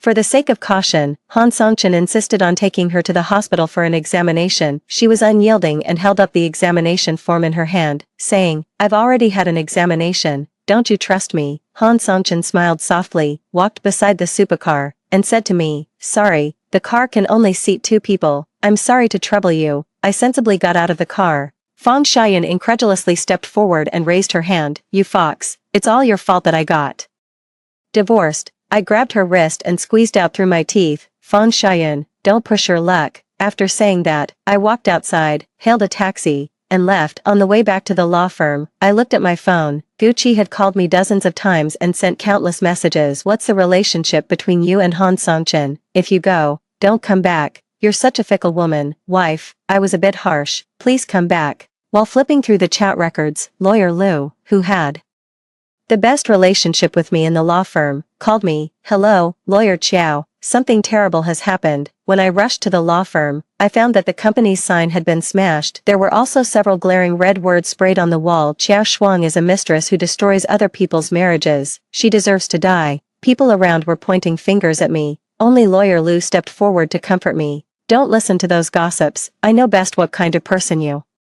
are. I've always kept my personal life and work separate so the people in the company didn't know that I was the daughter of the richest man in the city. I was very touched that Lawyer Lou could be so close to me. Thank you, Lawyer Lou. She took out 2 bottles of white spray paint from her bag and smiled, saying, come on, let's wipe them off. I frowned, but in the end, I did as she said. After all, I had caused trouble for the company. Seeing that I was in a bad mood, Lawyer Lou insisted on taking me for a few drinks. The colorful lights flickered, shining on the lonely people. Lawyer Lou went to the restroom and didn't come out for several minutes. Sorry for keeping you waiting. I had a bit of diarrhea today. She apologized and poured me a glass of wine. I took a couple of sips, and my head started to feel dizzy. I wanted to go to the restroom to wash my face and sober up. On the way, I caught a glimpse of 2 familiar faces, Fang Xiayun and the mistress of Han Songchen. At that time they looked at me with smiles, resting their chins on their hands without any scruples. The next second, my eyes went black, and I lost consciousness. When I woke up, the sunlight shone through the gap in the black curtains onto my eyelids. I opened my eyes slightly, and a warmth came from beside me. It was a man's arm. Then, the door was pushed open with a bang, and someone shouted loudly, Qiao Shuang, you seduced my man. I got up abruptly, and several people holding phones rushed in from outside. Everyone, come and take a look. Lawyer Qiao Shuang has no moral integrity and is having an affair while married. Friends in the live broadcast room, this is the top lawyer in our eyes. In fact, she's just a slut. I heard that she stole her best friend's husband and forced them to divorce. Fang Xiayun was in the lead. She crossed her arms over her chest and smiled triumphantly. The man beside me was sleeping soundly, lying on his side with his face covered by the quilt. I tightly held the corner of the quilt, trying my best not to be photographed. I trembled in fear and said, Fang Xiayun, you guys, what you're doing is illegal. I even regarded you as my sister, and I helped you with the lawsuit for free, helping you take away the scumbag's property. Is this how you repay me? She didn't show any guilt for lying and sneered, my dear best friend, if I had known that Han Songchen's parents were powerful, I would never have divorced him. As for you, you just couldn't stand to see me doing well. When Gucci chose you between the two of us, you should have been content, but after you got married, you always showed off with those high-end goods, saying that you bought too many and would give them to me. Weren't you just showing off your superiority? Your family is so wealthy, but you still pretend to be poor outside. Your colleagues don't even know your identity. If it weren't for me, Lawyer Lou would still be kept in the dark by you. It turned out that Fang Xiayun had always held a grudge against me. Gucci and my family were a good match in terms of social status, and I had truly loved him. She always thought that my family background dominated my relationship with Gucci. I was afraid that Fang Xiayun wouldn't have a good life, so I kept looking for suitable people to introduce to her. In the end, she found Han Songchen, the racing driver, by herself. She often told me how excellent her husband was and how rich he was. I smiled brightly, took her hand, and said, Yun, as long as you're happy. Then I turned around and gave her bags and jewelry worth tens of thousands of yuan. I didn't expect that she thought I was showing off. Lawyer Lou adjusted her glasses frame and raised her phone with a smile, saying, Lawyer Qiao, you've ruined me. I was confused and looked at her blankly. She laughed maniacally. Back then, we joined the company together.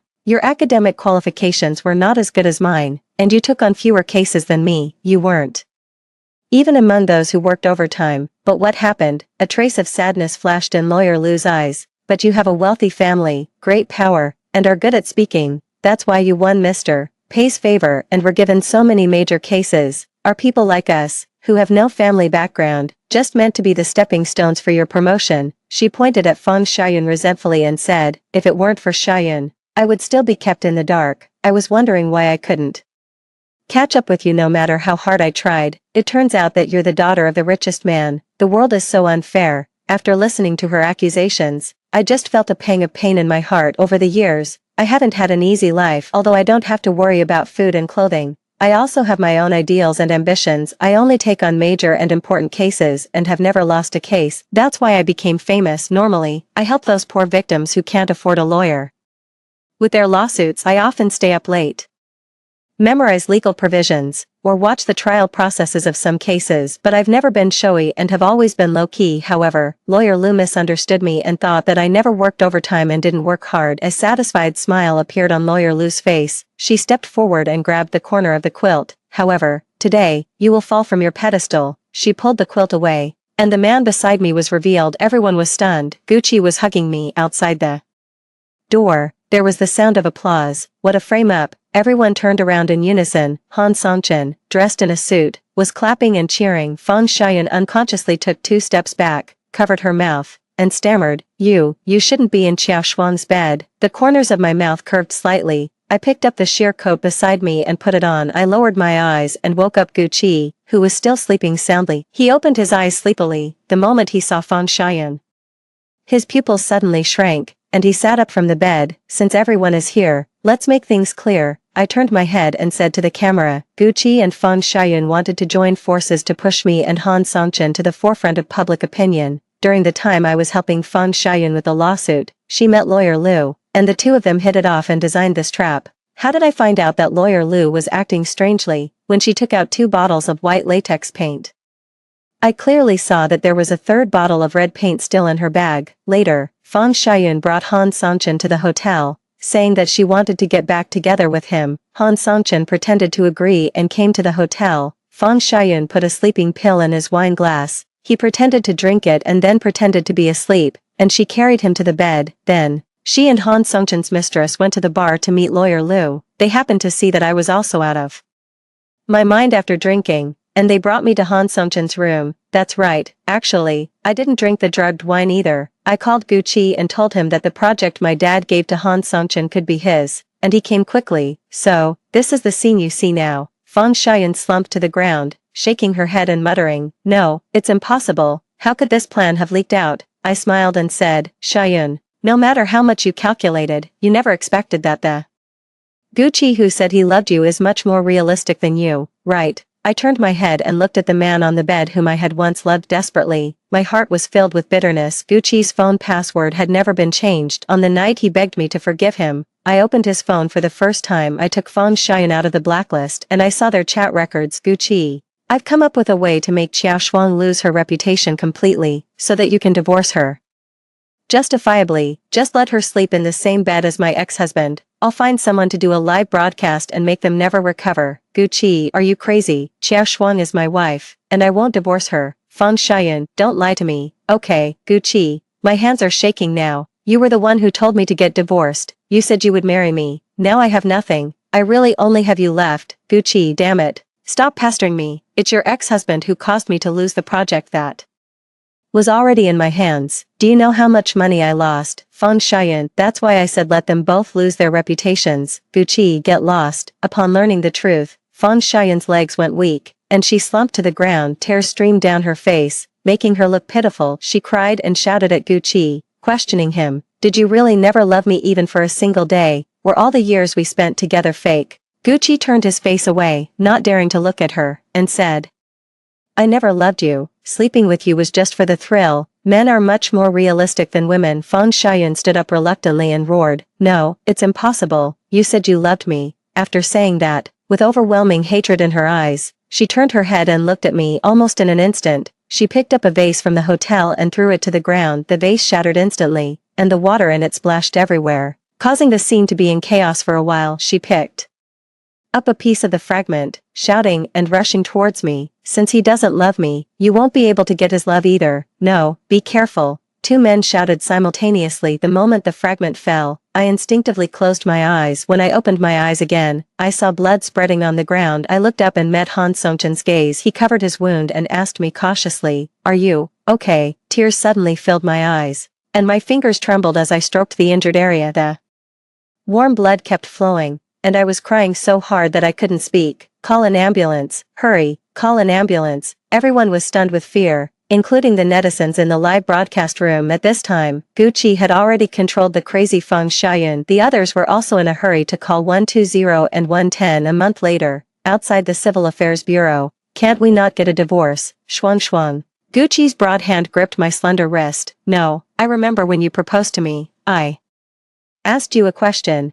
Did you say that you would only love me for the rest of your life? What did you say? He paused for a moment and remembered that year when he firmly said to me, who else could I love if I don't love you? You are the only one I love in my life. But Gu Qi's life of love for me was a bit short, only 3 years. He felt a bit melancholy, and more than that, he was regretful. His eyes suddenly turned red, and he sobbed. I'm sorry, Qiao Shuang, I betrayed you, and I deserve To be in this situation today, I gently pushed his hand away, with a look of melancholy on my face. The boy who brought me breakfast every day in high school, fetched me hot water, and was the first to stand up for me when I was bullied had long since drifted away. The most memorable time was after he confessed to me and I agreed. He was more than 1,000 kilometers away, couldn't get a ticket, but still stood for more than 10 hours and came to the city where I was studying to celebrate my birthday. I believe there is true love in this world, but true love can change in an instant. Forget it, Gucci. Our story ends here. I resolutely stepped into the Civil Affairs Bureau. He slowly followed me in his extremely reluctant state. We got the divorce certificate. We came out of the Civil Affairs Bureau together. He looked at the foggy and rainy day and finally burst into tears, pulling me into his arms. I can't live without you, Xiao Shuang. Just then, a supercar roared over and